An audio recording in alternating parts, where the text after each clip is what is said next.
शुक्लाम्बरधरं विष्णुं शशिवर्णं चतुर्भुजं प्रसन्नवदनं ध्यायेत् सर्वविघ्नोपशान्तये। व्यासं वसिष्ठनप्तारं शक्तेः पौत्रमकल्मषम् पराशरात्मजं वन्दे शुकतातं तपोनिधिम्। व्यासाय विष्णुरूपाय व्यासरूपाय विष्णवे नमो वै ब्रह्मनिधये वासिष्ठाय नमो नमः। अविकाराय शुद्धाय नित्याय परमात्मने सदैकरूपरूपाय विष्णवे सर्वजिष्णवे यस्य स्मरणमात्रेण जन्म संसारबन्धनात् विमुच्यते नमस्तस्मै विष्णवे प्रभविष्णवे। ॐ नमो विष्णवे प्रभविष्णवे। श्रीवैशम्पायन उवाच श्रुत्वा धर्मानशेषेण पावनानि च सर्वशः युधिष्ठिरः शान्तनवं पुनरेवाभ्यभाषत। युधिष्ठिर उवाच किमेकं दैवतं लोके किं वाप्येकं परायणम् स्तुवन्तः कङ्कमर्चन्तः प्राप्नुयुर्मानवा शुभम्। को धर्मः सर्वधर्माणां भवतः परमो मतः किं जपन्मुच्यते जन्तुर्जन्म संसारबन्धनात्। श्रीभीष्म उवाच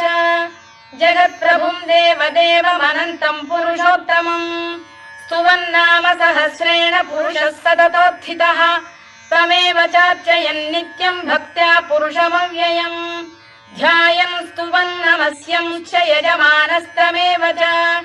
अनादिनिधनं विष्णुं सर्वलोकमहेश्वरम् लोकाध्यक्षं स्तुवन् नित्यं सर्वदुःखातिगो भवेत्। ब्रह्मण्यं सर्वधर्मज्ञं लोकानां कीर्तिवर्धनम् लोकनाथं महद्भूतं सर्वभूतभवोद्भवम् एष मे सर्वधर्माणां धर्मोऽधिकतमो मतः यद्भक्त्या पुण्डरीकाक्षं स्तवैरच्चेन्नरः सदा परमं यो महत्तेजः परमं यो महत्तपः परमं यो महद्ब्रह्म परमं यः परायणम् पवित्राणां पवित्रं यो मङ्गलानां च मङ्गलम् दैवतं देवतानां च भूतानां यो व्ययः यतः सर्वाणि भूतानि भवन्त्यादियुगागमे यस्मिंश्च प्रलयं यान्ति पुनरेव युगक्षये तस्य लोकप्रधानस्य जगन्नाथस्य भूपते विष्णोर्नाम सहस्रं मे शृणु पापभयापहम् यानि नामानि गौणानि विख्यातानि महात्मनः ऋषिभिः परिगीतानि तानि वक्ष्यामि भूतये। ऋषिर्नाम्नां सहस्रस्य वेदव्यासो महामुनिः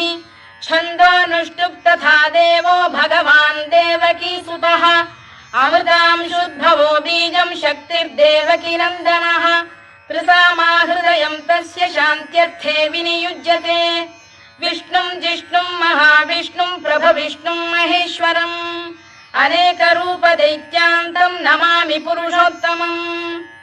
अस्य श्रीविष्णोर्दिव्यसहस्रनामस्तोत्रमहामन्त्रस्य श्रीवेदव्यासो भगवान् ऋषिः अनुष्टुप्छन्दः श्रीमहाविष्णुः परमात्मा श्रीमन्नारायणो देवता अमृतांशुद्भवो भानुरिति बीजम् देवकी नन्दन श्रेष्ठेति शक्तिः उद्भवः क्षोभणो देव इति परमो मन्त्रः शङ्खबृन्नन्दकी चक्रीति कीलकम् शार्ङ्गधन्वा गदाधर इत्यस्त्रम् रथाङ्गपाणिरक्षोभ्य इति नेत्रम्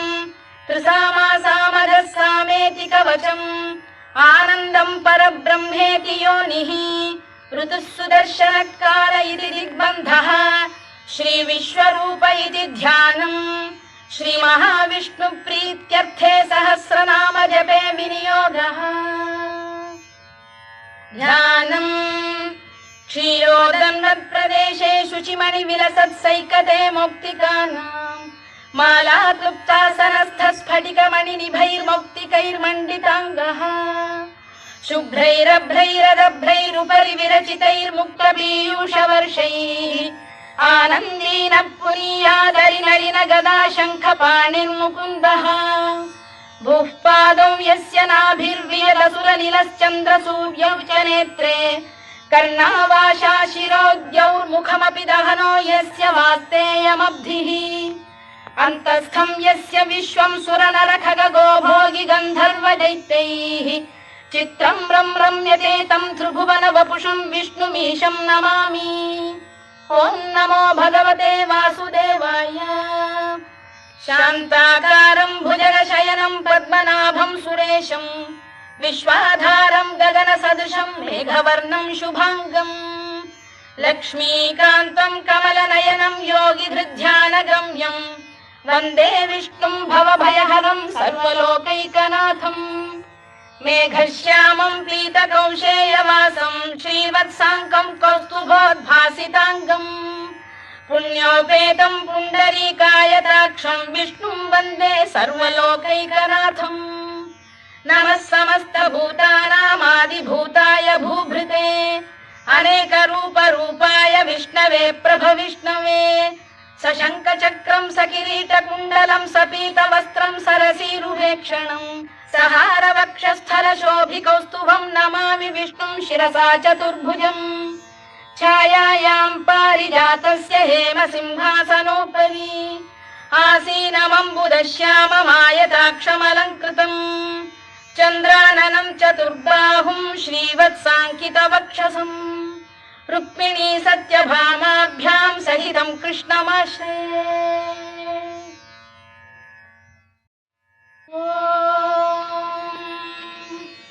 विश्वं विष्णुर्वषत्कारो भूतभव्य भवत्प्रभुः भूतभृद्भावो भूतात्मा भूतभावनः भूतात्मा परमात्मा च मुक्तानां परमागतिः अव्ययः पुरुषः साक्षी क्षेत्रज्ञोऽक्षर एव च योगो योगविदां नेता प्रधानपुरुषेश्वरः नारसिंहवपुः श्रीमान् केशवः पुरुषोत्तमः सर्वः शर्वः शिवस्थाणुर्भूतादिर्निधिरव्ययः सम्भवो भावनो भर्ता प्रभवः प्रभुरीश्वरः स्वयंभूः शम्भुरादित्यः पुष्कराक्षो महास्वनः अनादिनिधनो धाता विधाता धातुरुत्तमः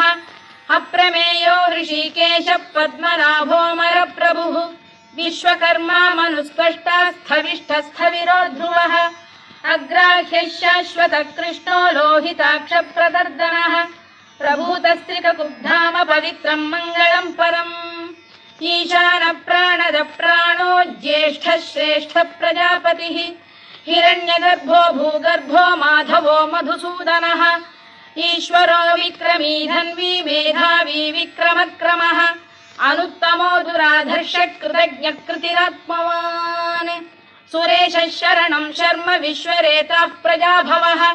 अगः संवत्सरो व्यालः प्रत्ययः सर्वदर्शनः अजः सर्वेश्वरः सिद्धः सिद्धिः सर्वादिरच्युतः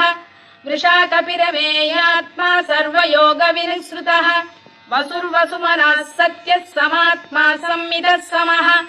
अमोघः पुण्डरीकाक्षो वृषकर्मा वृषाकृतिः रुद्रो बहुशिरा बभ्रुर्विश्वयोनिश्रुतिश्रवाः अमृतः शाश्वतस्थाणुर्वरारोहो महातपाः सर्वगः सर्वविद्भानुर्विश्वक्सेनो जनार्दनः वेदो वेदविरव्यङ्गो वेदाङ्गो वेदवित्कविः लोकाध्यक्षः सुराध्यक्षो धर्माध्यक्षः कृताकृतः चतुरात्मा चतुर्व्यूहश्चतुर्दंष्टश्चतुर्भुजः भ्राजिष्णुर्भोजनं भोक्ता सहिष्णुर्जगदादिजः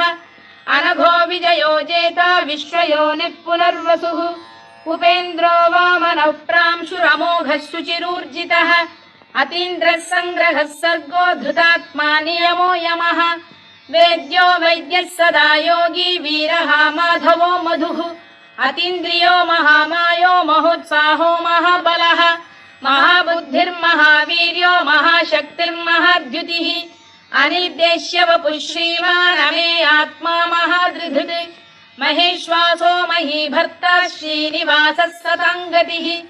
अनिरुद्धः सुरानन्दो गोविन्दो गोविदाम्पतिः मरीचिर्दमनो हंसः सुपर्णो भुजगोत्तमः हिरण्यनाभः सुतपाः पद्मनाभः प्रजापतिः अमृत्युः सर्वदृक्सिंहः सन्धाता सन्धिमान् स्थिरः अजो दुर्मर्षणः शास्ता विश्रुतात्मा सुरारिः गुरुर्गुरुतमो धाम सत्यः सत्यपराक्रमः निमिषो निमिषः सद्वी वाचस्पतिरुदारधीः अग्रणी श्रीमान् न्यायो नेता समीरणः सहस्रमूर्धा विश्वात्मा सहस्राक्षः सहस्रपात् आवर्तनो निवृत्तात्मा संवृतः सम्प्रमर्दनः अहः संवर्तको वह्निरनिरो धरणीधरः सुप्रसाद प्रसन्नात्मा विश्वधृक् विश्वभुग्विभुः सत्कर्ता सत्कृतः साधुर्जह्नुर्नारायणो नरः असंख्येयो प्रमेयात्मा विशिष्टः शिष्टकृच्छुचिः सिद्धार्थः सिद्धसङ्कल्पः सिद्धिदः सिद्धिसाधनः वृषाही वृषभो विष्णुर्वृषपर्वा वृषोदरः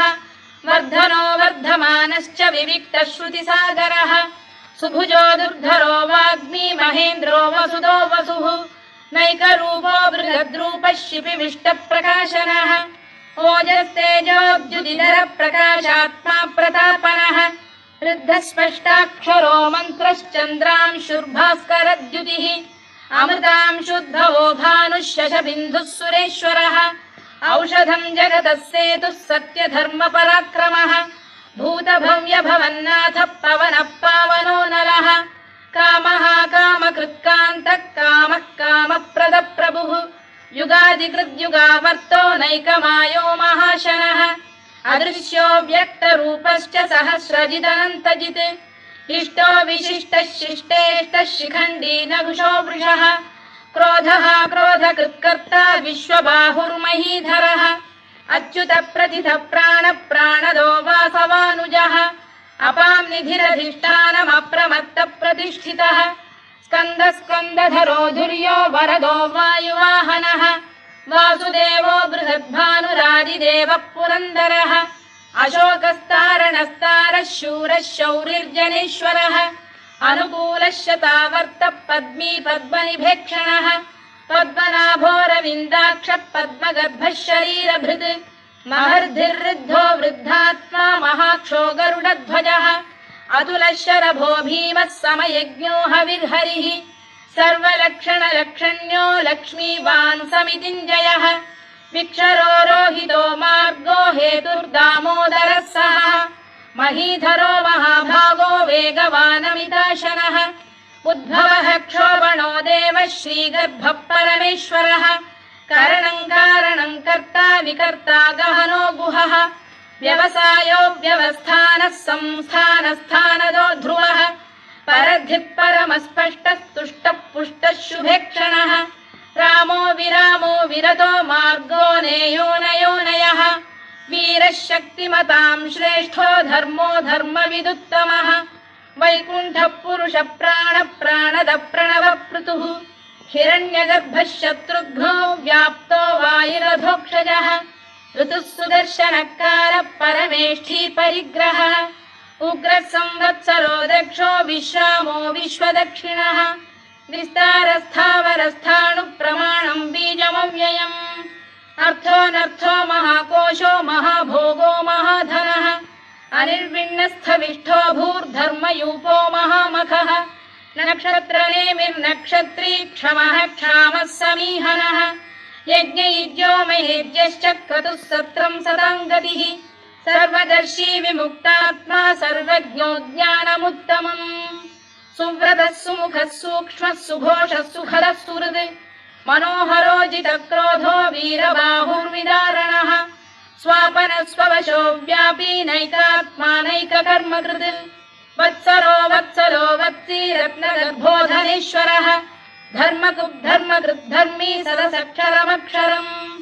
अविज्ञाता सहस्रांशुर्विधाता कृतलक्षणः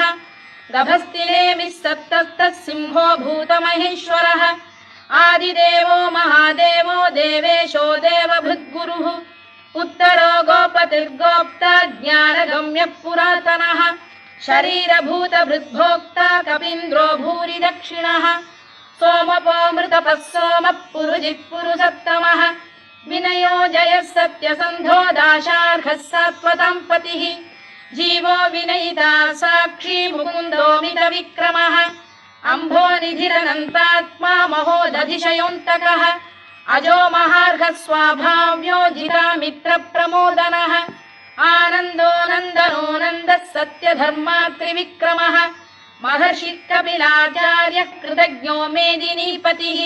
त्रिपदस्त्रिदशाध्यक्षो महाशृङ्गकृतान्तकृत्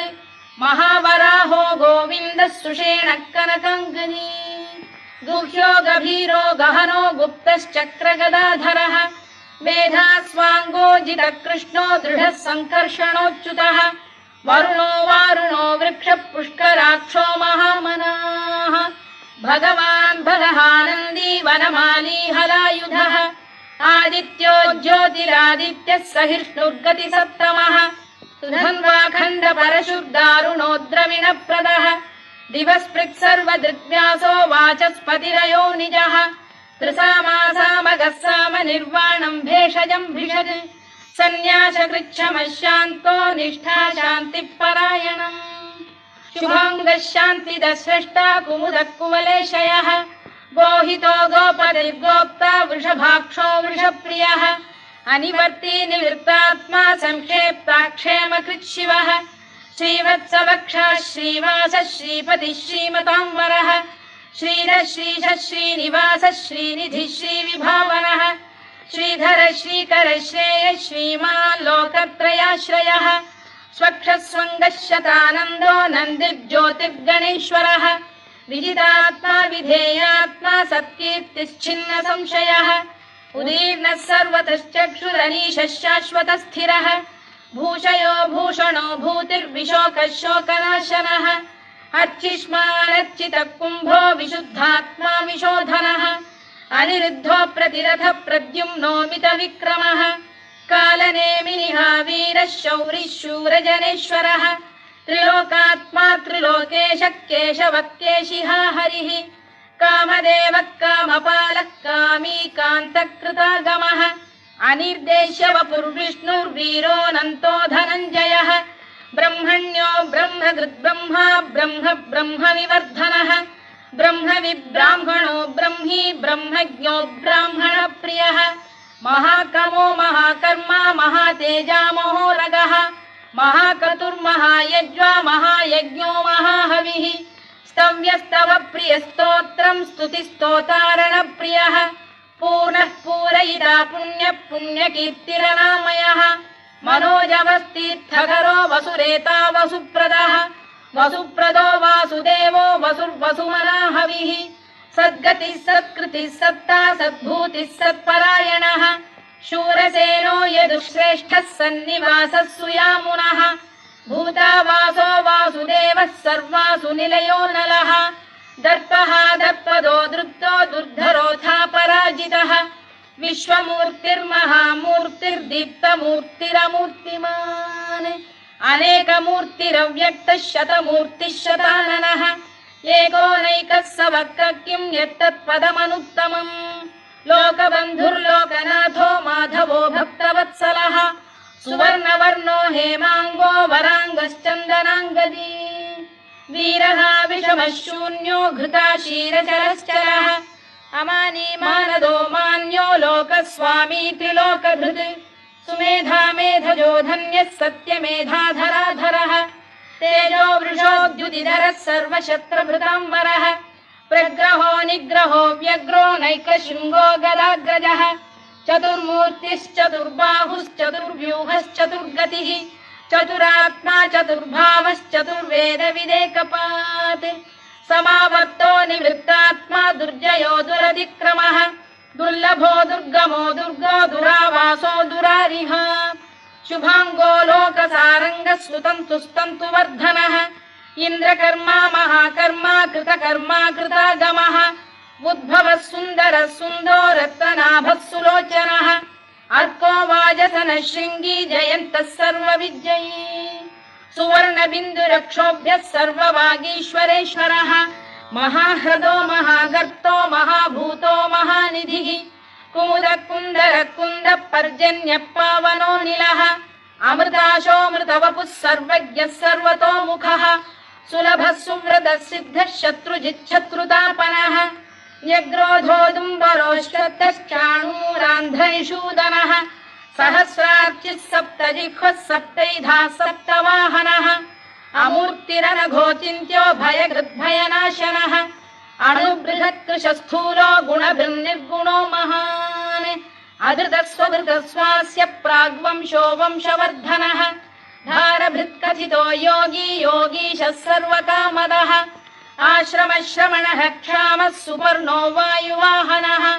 धनुर्धरो धनुर्वेदो दण्डो दमयिता दमः अपराजितः सर्वसहो नियन्ता नियमो यमः सत्त्ववान् सात्विकः सत्यः सत्यधर्मपरायणः अभिप्रायप्रियार्होध प्रियकृत्प्रीतिवर्धनः विहाय सगतिर्ज्योतिः सुरुचिर्कुतभुग्विभुः रविर्विरोचनः सूर्यः सवितारविलोचनः अनन्तो हुतभुग्भोक्ता सुखदो नैकजोऽग्रजः अनिर्विण्णः सदामर्षी लोकाधिष्ठानमद्भुतः सनातनतमः कपिलः कपिरव्ययः स्वस्तिदः स्वस्तिकृत् स्वस्ति स्वस्ति भुक् स्वस्ति दक्षिणः आरौद्रः कुण्डली चक्री विक्रम्यूर्जितशासनः शब्दातिगः शब्दसः शिशिरः शर्वरीकरः अक्रूरपेशलो दक्षो दक्षिणः क्षमिणां वरः विद्वत्तमो वीतभयः पुण्यश्रवणकीर्तनः उत्तारणो दुष्कृतिः पुण्यो दुःस्वप्ननाशनः वीरः रक्षणः सन्तो जीवनपर्यवस्थितः अनन्तरूपोऽनन्तश्रीर्जितमन्युर्भयापहः चतुरश्रो गभीरात्मा विदिशो व्यादिशो दिशः अनादिर्भूर्भुवो लक्ष्मीः सुवीरो रुचिराङ्गदः जननो जनजन्मादिर्भीमो भीमपराक्रमः आधारनिलयो धाता पुष्पहास प्रजागरः ऊर्ध्वगः सत्त्वथाचार प्राणद प्रणवप्रणः प्रमाणं प्राणनिलय प्राणभृत् प्राणजीवनः तत्त्वं तत्त्वविदेकात्मा जन्म मृत्युजरातिगः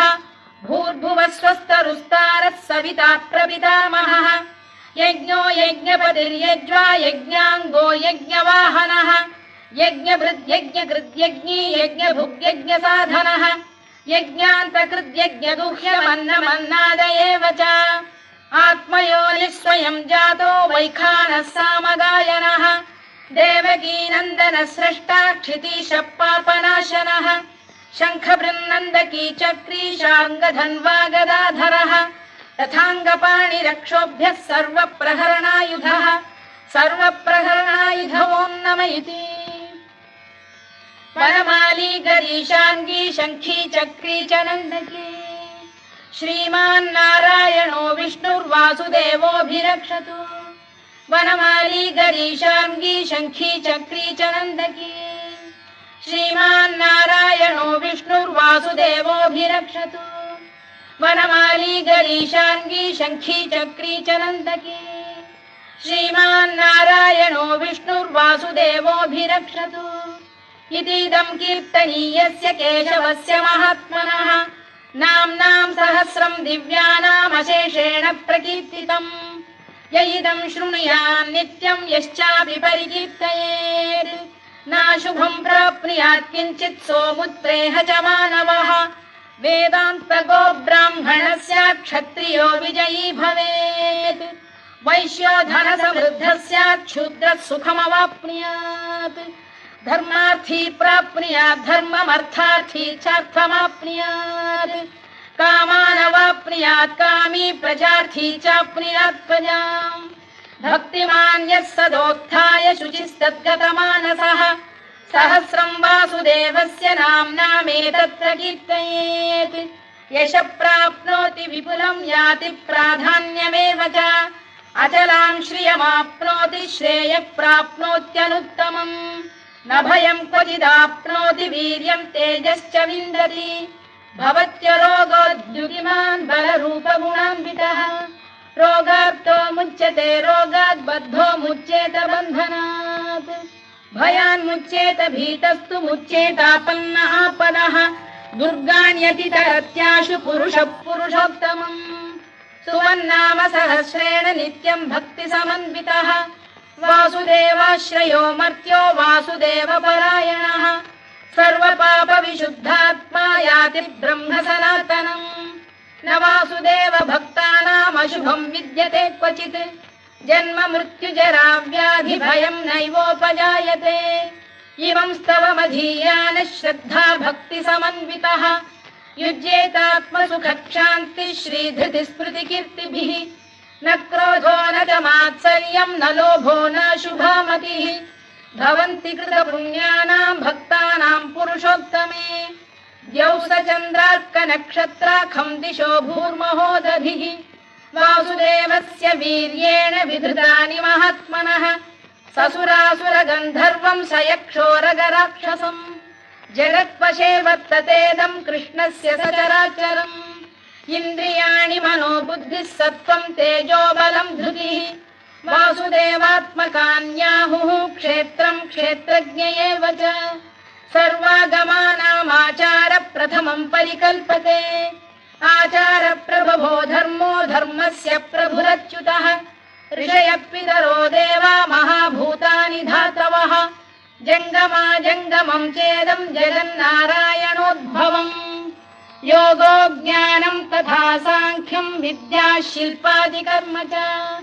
वेदाः शास्त्राणि विज्ञानमेतत् सर्वं जनार्दनात् एको विष्णुर्महद्भूतं पृथग्भूतान्यनेकशः त्रीन् लोकान् व्याप्य भूतात्मा भुङ्क्ते विश्वभुवव्ययः इमं स्तवं भगवतो विष्णोर्व्यासेन कीर्तितम्